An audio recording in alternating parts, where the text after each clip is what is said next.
নমস্কাৰ প্ৰথম কুৱেশ্যনটো হ'ল যে which of the following is not a wind instrument মানে তলৰ কোনটো বাদ্যযন্ত্ৰ বতাহৰ বাদ্যযন্ত্ৰ নহয় চাওক মন কৰক সুতুলি এইটো সুতুলি যিটো বিহুত ইউজ কৰা হয় আৰু এইটো আমি ফু মাৰি ফুকি ফালে বজাব লাগে এইটো এটা বতাহৰ বাদ্যযন্ত্ৰ তেনেকৈ চিফুং নিশ্চয় আপোনালোকে জানে বড়ো চিফুং যি জিআই টেগ পাইছিলে গতিকে এনেকুৱা ইনষ্ট্ৰুমেণ্ট কুৱেশ্যনত পাব পাৰে আৰু এইটো এটা বাঁহী হয়নে গতিকে সুতুলি চিফুং দুইটা উইণ্ড ইনষ্ট্ৰুমেণ্ট হয় কিন্তু ভালদৰে যদি মন কৰে টোকাৰীটো এটা ষ্ট্ৰিং ইনষ্ট্ৰুমেণ্ট হয় ঠিক আছে গতিকে কোনটো বতাহৰ নহয় বুলি কৈছে গতিকে ইয়াৰ এনচাৰ হ'ব টোকাৰী চাওক এটা কথা মন কৰক এনেকুৱা কুৱেশ্যনত মই বেছি হেল্প কৰিব নোৱাৰিম মই জাষ্ট টাইপবোৰ কৈ দিছো নিজৰ নলেজ লগাব লাগিব তথাপিও মই দুটামান কৈ থৈ দিছো যে বাঁহী যিটো বাঁহেৰে বনায় আৰু এইটো এটা উইণ্ড ইনষ্ট্ৰুমেণ্ট তেনেকৈ টকা এইটো বাঁহেৰে বনোৱা হয় খোলটো চবেই চিনি পায় ঢোল সকলোৱে চিনি পায় তাল যিটো কাঁহেৰে বনোৱা হয় বৰ কাঁহ হয়নে তেনেকৈ পেঁপা মহৰ শিং আৰু বাঁহ গগনা বাঁহেৰে বনোৱা হয় এইটো সুতুলি মাটিৰো বনোৱা হয় আৰু টকা এইটো বাঁহেৰে বনোৱা হয় ঠিক আছে তেনেকৈ ইয়াত সুধিছে যে তলৰ কোনটো which of the following is not A string instrument মানে তলৰ কোনটো ষ্ট্ৰিংযুক্ত বাদ্যযন্ত্ৰ নহয় যদি ভালদৰে মন কৰে টোকাৰী বিন গীটাৰ এই গোটেইকেইটাতে কি আছে ষ্ট্ৰিং আছে হয়নে তাৰ যুক্ত মৃদংটো তাত কি নাই ষ্ট্ৰিং নাই ওকে চ' মই চেম্পুল কেইটামান দেখুৱাই দিছো বাকী আপোনালোকে ইয়াৰ পৰা ধুনীয়াকৈ বস্তুবোৰ চাব লাগিব নেক্সট কুৱেশ্যন ইয়াত কৈছে যে which of the following sattra is famous for mask making সকলোৱে জানে চামগুৰি সত্ৰ আৰু এই কুৱেশ্যনটো চাওক ইয়াত কৈছে যে the village Acharikandi is situated on the bank of which of the following river তলৰ কোনখন নদীৰ পাৰত আচাৰিকান্দি গাঁওখন অৱস্থিত বহুত গাঁও আছে আচাৰিকান্দি কিয় আহিলে আচাৰিকান্দি টেৰাকোটাই কাৰণ আচাৰিকান্দি ভিলেজৰ যি টেৰাকোটা আছিলে জিআই টেগ পাইছিলে গতিকে তাৰ ৰিলেটেড আমি বস্তুখিনি চাব লাগিব এতিয়া যদি আপোনালোকে চাই গদাধৰ এই নদীখন আচাৰিকান্দি ভিলেজৰ কাষেৰে পাৰ হৈ গৈছে আৰু আচাৰিকান্দি ভিলেজ ক'ত আছে ধুবুৰী ডিষ্ট্ৰিক্টত আছে লগতে যি আচাৰিকান্দি টেৰাকোটাই জিআই টেগ পাইছে সেই পটৰিবোৰ বা টেৰাকোটাবোৰ বনাবৰ কাৰণে এটা মাটি হীৰা মাটি বুলি কওঁ যিটো গদাধৰ নদীত পোৱা যায় ডিটেইলছত আপোনালোকে ক্লাছবোৰ চালে গম পাই যাব তাৰ পাছৰ কুৱেশ্যনটো যোৱাৰ আগত মই কওঁ যদি PDF ল'ব বিচাৰে তেনেহ'লে কণ্টেক্ট কৰিব ইয়াত আছাম স্পেচিফিক পাৰ্ট 2 যিকোনো এক্সামৰ কাৰণে হৈ যাব 149 ৰুপিজ আৰু লগতে ইণ্ডিয়া ৱৰ্ল্ড পাৰ্ট 2 কাৰেণ্ট এফেয়াৰ্ছৰ লগত যদি ল'ব বিচাৰে তেনেহ'লে 219 ৰুপিজ আপোনালোকে পে' কৰিব লাগিব ঠিক আছে নেক্সট কুৱেশ্যন ইয়াত কৈছে যে তলৰ কোনখন জিলাত দলো চাহ বাগিচা অৱস্থিত which of the following district is দলো টি ষ্টেট লোকেটেড নিউজত আছিলে এইটো আছে আপোনাৰ কাছাৰ আৰু Sonai Rupai wild life century কোনখন জিলাত আছে ঠিক আছে সোণাই ৰূপাই বন্যপ্ৰাণী অভয়া অৰণ্য শোণিতপুৰত আছে নেক্সট কুৱেশ্যন ইয়াত অলপমান আপোনালোকৰ কনফিউজ লাগিব পাৰে বা কুৱেশ্যনটো অলপমান খেলি মেলি কৰি দিব পাৰে চাওক চামেলি মেমচাপ কুৱেশ্যনটো চাওক যে the movie Chameli Memsaab was directed by যদি সোধে যে চামেলি মেমচাপ চিনেমাখন কোনে পৰিচালনা কৰিছিলে তেনেহ'লে হ'ব আব্দুল মজিদ যদি সোধে ইয়াৰ সংগীত পৰিচালনা কোনে কৰিছিলে তেতিয়া হ'ব ডক্টৰ ভূপেন হাজৰিকা আৰু মন কৰিব যে 1975 চনৰ যি নেশ্যনেল ফিল্ম এৱাৰ্ডছ আছিলে তাত চামেলি মেমচাপ মুভিখনে বেষ্ট মিউজিক ডাইৰেকশ্যন এই এৱাৰ্ডটো পাইছিলে ফৰ ভূপেন হাজৰিকা বা ডক্টৰ ভূপেন হাজৰিকাই বেষ্ট মিউজিক ডাইৰেক্টৰ এৱাৰ্ড লাভ কৰিছিলে গতিকে দুইটা মনত ৰাখিব মিউজিক পৰিচালনা ডক্টৰ ভূপেন হাজৰিকা আৰু চিনেমাখন পৰিচালনা কৰিছিলে আব্দুল মজিদ লগতে জৰ্জ বেকাৰ এইটো মনত ৰাখি থৈ দিব তেওঁ এইবাৰ ৰিচেণ্টলি এটা এৱাৰ্ড পাইছিলে মই একদম মনত পেলাব পৰা নাই ঠিক আছে মই নেক্সট ক্লাছত মই এইটো দি দিম বাকী বস্তুখিনি এবাৰ চাই থৈ দিয়ক যিকোনো কুৱেশ্যন আহিব পাৰে নেক্সট এন ইম্পৰ্টেণ্ট কুৱেশ্যন হ'ল যে চাওক যিসকলে PDF লৈছে তাত মই এক্সট্ৰা কেইটামান পেজ দিছো ভালদৰে পঢ়িব তাৰ পৰা দুই এটা কুৱেশ্যন এনেকৈ বনাই দিব পাৰে গোটেইখিনি আনিব নোৱাৰিলেও মই ইম্পৰ্টেণ্ট কেইটামান বস্তু লৈ আহিছো আৰু চাওক প্ৰথম কুৱেশ্যনটো হ'ল যে প্লেগ্ৰাউণ্ড চৰাইচুংটো মনত ৰাখিব was established in the medieval period of Assam by Ahoms related to which of the following traditional sports চাওক চৰাইচুং কি হয় প্ৰায় 6-7খনমান প্লেগ্ৰাউণ্ড বা পথাৰ লগ লগাই এখন ডাঙৰ পথাৰ সাজিছিলে খেলপথাৰ সাজিছিলে য'ত শেন চৰাই যুঁজ ঠিক আছে আহোম ৰুলাৰসকলে তাতে কি কৰিছিলে শেন যুঁজ পাতিছিলে গতিকে শেন যুঁজ চাবৰ কাৰণে এই চৰাইচুং স্থানখন বা চৰাইচুং প্লেগ্ৰাউণ্ডখন বনোৱা হৈছিলে গতিকে কুৱেশ্যনটো এনেকে বনিব পাৰে নিশ্চয় যিসকলে পঢ়িছে তাত আপোনালোকে এই ৱৰ্ডটো পাইছে তেনেকৈ অসমৰ কোনখন ঠাই মহ যুঁজৰ বাবে বিখ্যাত বুলি সুধিলে তেনেহ'লে হ'ব আপোনাৰ আহঁতগুৰি ঠিক আছে আহঁতগুৰি ঠাইখন মহ যুঁজৰ কাৰণে বিখ্যাত অ'কে আৰু যদি চাই which of the following is the first sports Pavilion of Assam, সৰি আছাম নহয় এছিয়া হ'ব, ঠিক আছে, এছিয়াৰ প্ৰথমটো স্পৰ্টছ পেভিলিয়ন, কাৰেংঘৰ, ৰংঘৰ, তলাতল ঘৰ। ইয়াৰ ভিতৰত এটা হ'ব, কমেণ্ট কৰি জনাওক কোনটো হয়, আৰু লগতে কোনে বনাইছিলে কোনটো, সেইটো আপোনালোকে নিশ্চয় এবাৰ চাব আৰু কমেণ্ট কৰি জনাব। তাৰ পাছত এটা নিউজ পাইছিলে যে মৌচুমী চক্ৰৱৰ্তী, যিয়ে takes over as director general DG of Air All India Radio'. তেওঁ নিউজত আছিলে, তেওঁ নৰ্থ ইষ্টৰ প্ৰথমগৰাকী মহিলা আমাৰ অসমৰে হয়, কি নাম মৌচুমী চক্ৰৱৰ্তী, যিয়ে DG of Air All India radio' হিচাপে কাৰ্যভাৰ গ্ৰহণ কৰিছিলে। মনত ৰাখিব, নামটো সুধি দিব পাৰে, সেইকাৰণে নামটো মনত ৰাখি থৈ দিয়ক।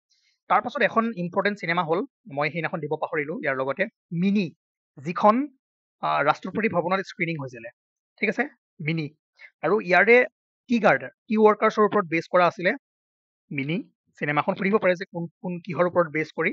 লগতে ইয়াৰ পৰিচালক আছিলে অৰুণজিৎ বৰা। ভালদৰে চাই থব যে who is the director of Assamese movie Mini, Asomiya cinema মিনিৰ পৰিচালক কোন আছিলে?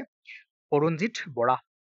অ'কে, বহুত বেছি ইম্পৰ্টেণ্ট ইনফৰ্মেশ্যন হয়। আজি আমি ষ্টেটিক টপিক কাৰেণ্ট এফেয়াৰ্ছ একদম লগে লগে চলাইছোঁ, আৰু যিবোৰ টপিক দুই এটা বস্তু বাচি আছে তাক মই বিচাৰি দিবলৈ ট্ৰাই কৰিছোঁ, যাতে 45 মাৰ্কছৰ 1 মাৰ্কছো আপোনালোকৰ কি নহয়, কাটা নাযায়।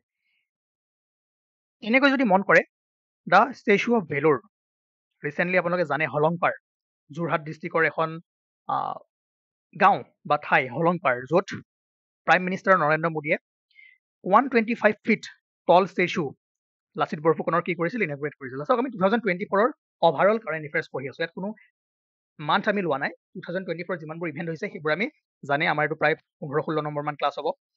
আৰু কোন ঠাইত আছে সুধিছে, যে এইটো আছে আপোনাৰ হলংপাৰ। কেতিয়াবা কুৱেশ্যনটো ক'ব পাৰে যে হলংপাৰ ঠাইখন কোনখন ডিষ্ট্ৰিক্টত আছে, বা ষ্টেচু অফ ভেলোৰ কি হয় সুধিব পাৰে, যেনেকৈ ষ্টেচু অফ ইউনিটি আছে, ঠিক আছে, গতিকে এইটো চাই থৈ দিব। 125 ফিট উচ্চতাটো চাই থৈ দিব, ঠিক আছে। আহোম জেনেৰেল লাচিত বৰফুকন। বাকী লাচিত বৰফুকনৰ লগত যিমান জড়িত বস্তু আছে, কি যুদ্ধ জড়িছিলে বা কি আছিলে, সকলোখিনি চাব লাগিব। যিটো বস্তু কাৰেণ্ট এফেয়াৰ্ছত থাকে সেইটো তাৰ ৰিলেটেড ষ্টেটিক পৰ্চনৰ পৰা কুৱেশ্যন আহে, যিবোৰ আপোনালোকে আগৰ এক্সামবোৰত বা যিবোৰ হৈ গৈছে তাত আপোনালোকে দেখিবলৈ পাইছে। তাৰপিছত এটা ইম্পৰ্টেণ্ট কুৱেশ্যন, যে চাওক, কুৱেশ্যনটোতকৈ ইম্পৰ্টেণ্ট এই বস্তুখিনি বুজিব লাগিব। ইয়াত সুধিছে যে which of the following village of Assam won the best tourism village 2024। অসমৰ তলৰ কোনখন গাঁৱে 2024 চনৰ শ্ৰেষ্ঠ পৰ্যটন গাঁও হিচাপে জয়ী হৈছে? চাওক, সকলোৱে জানে শুৱালকুছি, কিন্তু এটা কথা মন কৰিব, যি ভাৰত চৰকাৰে বেষ্ট টুৰিজম ভিলেজৰ লিষ্ট দিছিলে, তাতে নৰ্থ ইষ্টৰ পৰা 5খন গাঁৱে তাত স্থান লাভ কৰিছিলে। কিন্তু কি কেটেগৰীত? চাওক, যদি চাই under community based tourism category, তাতে চিয়ালচুক ভিলেজ অফ মিজোৰাম আৰু আলপনা গ্ৰাম অফ ত্ৰিপুৰা, চিয়ালচুক আৰু আলপনা, এই দুখন গাঁৱে কমিউনিটি বেছত পাইছিলে আমাৰ নৰ্থ ইষ্টৰ পৰা। তেনেকৈ craft based tourism category, Sualkuchi যিখনে পাইছে কোনটো কেটেগৰীত? ক্ৰাফ্ট বেছড, মনত থাকিব। আৰু উমডেন ইন মেঘালয়, শুৱালকুছি আৰু উমডেনে ক্ৰাফ্ট বেছড টুৰিজম কেটেগৰীত পাইছে। আৰু তেনেকৈ হেৰিটেজ বেছ কেটেগৰীত পাইছে আপোনাৰ এন্ড্ৰ, মণিপুৰৰ এন্ড্ৰ, আৰু মাউফলাং ইন মেঘালয়া। ইয়াৰ পৰা কি ইম্পৰ্টেণ্ট হৈ পৰে, কোনখন গাঁৱে কোনটো কেটেগৰীত, লগতে কোনখন গাঁও কোনখন ষ্টেটত আছে, চাই থৈ দিব। সুধিব পাৰে, মিলাব দিব পাৰে, এইফালে আপোনাৰ গাঁৱৰ নাম দিব, এইফালে ষ্টেটৰ নাম দিব। চব চাব নালাগে, নৰ্থ ইষ্টৰ কিমান গাঁৱৰ নাম চাব, কিন্তু যিবোৰ নিউজত থাকে, যিবোৰ আমি ৰিচেণ্টলি পাই থাকোঁ, সেইবোৰৰ পৰাই কুৱেশ্যনবোৰ দিয়া আমি দেখিবলৈ পাওঁ। লগতে এই কুৱেশ্যনটো আপোনালোকক আৰু এটা ধৰণে সুধিব পাৰে যে শুৱালকুছিয়ে বেষ্ট টুৰিজম ভিলেজ এৱাৰ্ড পাইছে, কিন্তু কোনটো কেটেগৰীত পাইছে, বুজিলে ন? তেনেকৈ সুধিব পাৰে। তাৰ পাছত নেক্সট কুৱেশ্যন যদি আপোনালোকে চাই, তেনেহ'লে ইয়াত কৈছে যে which of the following musical instrument is not A bamboo made? মই ক'লো ন, এনেকুৱা টাইপৰ কুৱেশ্যন আহিব পাৰে। গগনা বেম্বো মেড, থকা বেম্বো মেড, বাঁহী বেম্বো মেড। য়েছ, বৰতালটো নহয়, কাঁহেৰে বনোৱা হয়। অ'কে, তাৰ পাছত এইটো চাওক, ইয়াত কৈছে যে ভাৰতৰ একমাত্ৰ, ঠিক আছে, ইউনেস্কোৰ যি world heritage site in mix category, which of the following is the India's only UNESCO world heritage site in the mix category. আপোনালোকে জানে যে ইউনেস্কোৰ যি ৱৰ্ল্ড হেৰিটেজ চাইট আছে, 3টা ভাগত ভগোৱা হয়। কি? নেচাৰেল, কালচাৰেল আৰু মিক্সড। এতিয়া নেচাৰেল যদি চাই, তাত কাজিৰঙা আছে, মানাছ আছে, তেনেকুৱা এটচেট্ৰা। আৰু কালচাৰেলৰ ভিতৰত ৰিচেণ্টলি গাৰবাই পাইছে, হয়নে? চাও ডান্স আছে, তেনেকুৱা আমাৰ মৈদাম চুকুত পাইছে, কোনটো কেটেগৰীত? কালচাৰেল কেটেগৰীত। গতিকে ইণ্ডিয়াৰ যদি অনলি মিক্স কেটেগৰী চাই, তেনেহ'লে এইটো হ'ব আপোনাৰ কাঞ্চনজংঘা। আৰু ইয়াৰ কাৰণে যদি বিতংকৈ পঢ়িব বিচাৰে, মই লাগে ৰিআপলোড কৰি দিম। ইউনেস্কো ৱৰ্ল্ড হেৰিটেজ চাইটৰ ওপৰত এটা 10 মিনিটৰ ছেশ্যন বনোৱা আছে। প্লেলিষ্ট বা ইয়াতে আপোনালোকে যাওক পাই যাব। মই আপডেট কৰাই দিম।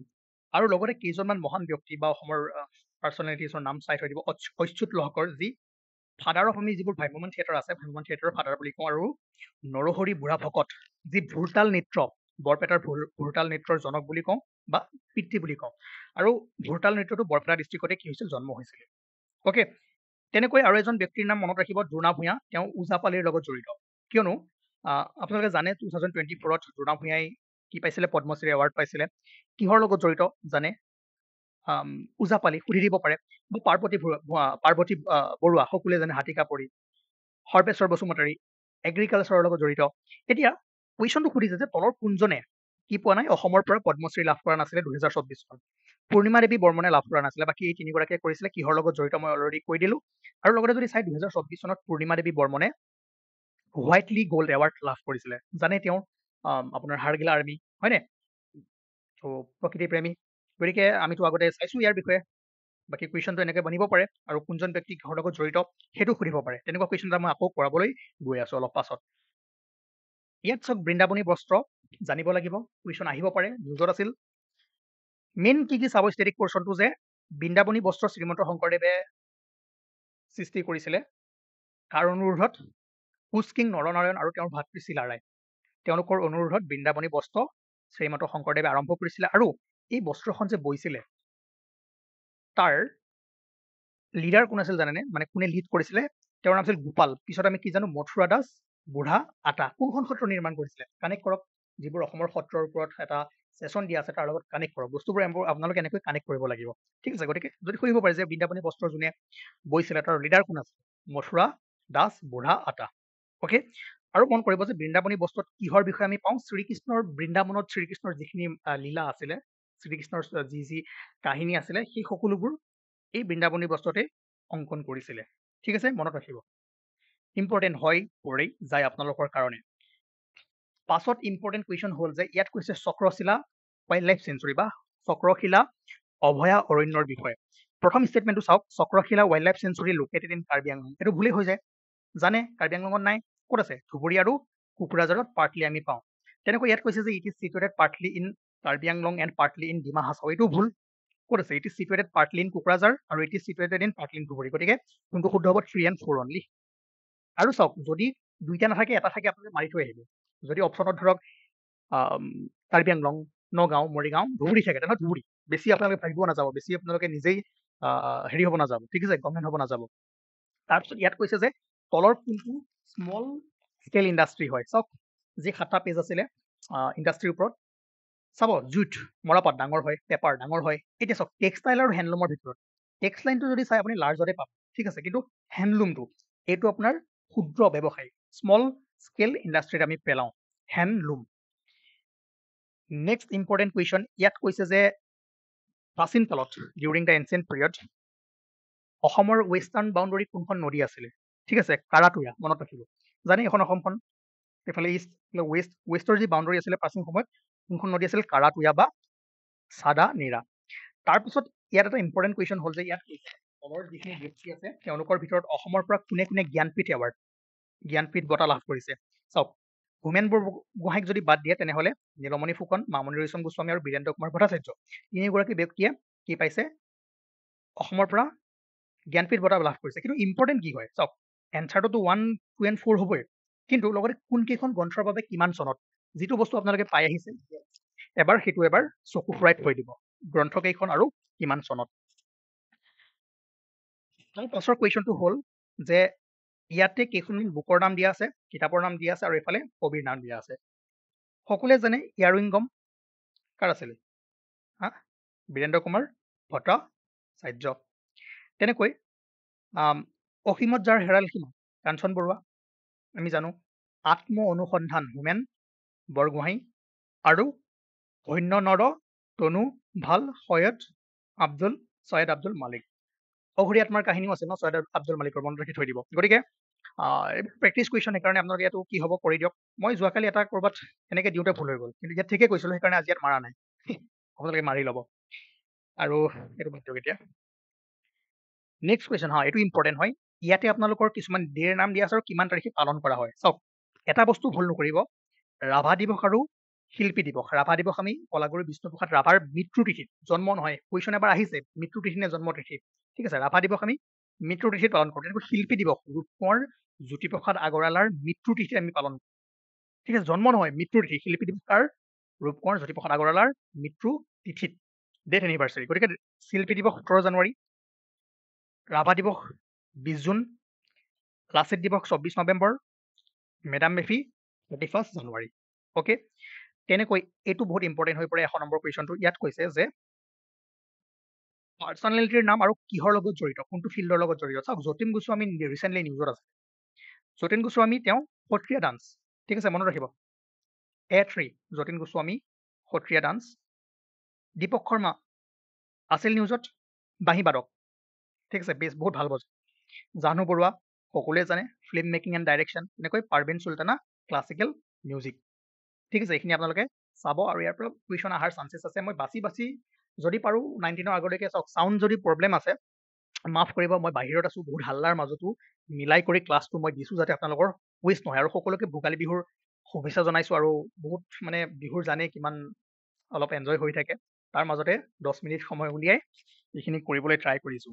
চ' ভালদৰে মন দি পঢ়িব আৰু এই দুটা কুৱেশ্যন আপোনালোকে কৰিবলৈ ট্ৰাই কৰিব। বৈষ্ণৱাইট মুভমেণ্টৰ পৰাই আমি যদি ভালদৰে পঢ়িছে গম পাব। এটা আছে বৰগীত ৰিলেটেড আৰু এটা সত্ৰ ৰিলেটেড। কোনকেইটা ষ্টেটমেণ্ট শুদ্ধ বা কোনকেইটা শুদ্ধ নহয় সুধিছে। এবাৰ পঢ়ক, একেবাৰে ইজি, দুই এটা এলিমিনেট কৰি পেলাই কৰিব পাৰিব আৰু কমেণ্ট বক্সত কমেণ্ট কৰি জনাব। আৰু ইয়াৰ আগত যিটো দিছিলোঁ, আজি 3টা কুৱেশ্যন দিছোঁ, সেই 3টা কুৱেশ্যন কৰিবলৈ ট্ৰাই কৰক। লগতে PDF লাগিলে ইয়াত কণ্টেক্ট কৰক, আৰামছে পাই যাব আৰু ভালদৰে ৰিভাইজ কৰিব পাৰিব। আৰু এই কুৱেশ্যনবোৰ আপোনালোকে যিমান পাৰে চাবলৈ চেষ্টা কৰক। মই জাষ্ট দেখুৱাই দিছোঁ যে এনেকুৱা হ'ব পাৰে, কিন্তু যিকোনো সুধি দিব পাৰে, যিহেতু আমি আগতে দেখিছোঁ এনেকুৱা কুৱেশ্যন আহিছে। আৰু যিমানবোৰ ডাইমেনশ্যন আছে সকলোৰে পৰা KSGS আছামে কভাৰ কৰি দিছে। বাকী আপোনালোকৰ কথা, কিমান পঢ়ে, কিমান ৰিভাইজ কৰিব পাৰে। এণ্ড যোনে ৰিভাইজ কৰিব পাৰিছে তেওঁলোকে 45 আউট অফ 45 ধুনীয়াকৈ মাৰ্কছ কৰিব পাৰিব। আদাৰৱাইজ 44টো কৰিব পাৰিব, ঠিক আছে, বা 43 কৰিব পাৰিব। 2টা বাউন্সাৰ দিব, 2টা বা 3টা বাউন্সাৰ দিব। অ'কে, আজি ইমান আছিলে। পিছত বিহুৰ পাছত এতিয়া অলপমান এনজয় কৰিব লাগিব বিহু বুলি।